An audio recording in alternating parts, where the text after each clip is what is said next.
May napanood kasi ako kanina.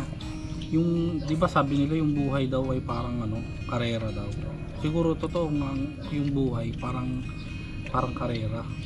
Kasi isipin mo, yung mga tao doon sa racetrack, nandun lang sila sa may finish line. Tinitingnan lang nila kung sino yung mga makaka-finish ng race, di ba? Walang may pakialam kung ano yung struggle mo, kung paano mo tatapusin yung race. Basta ang tinitingnan lang nila kung sino yung makakatapos ng race. Meron namang ibang nanonood doon sa ano, sa mga nagre-race doon sa racetrack.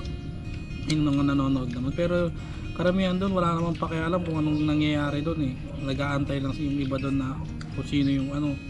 Yung iba siguro nakasuporta sila doon sa mga ibang kumakarera, pero yung iba nag-aantay lang na merong may magkamali. Ganun din sa atin. Walang may pakialam sa ano natin, sa struggles natin sa buhay. Tinitingnan lang ng mga tao kung sino yung magtatagumpay.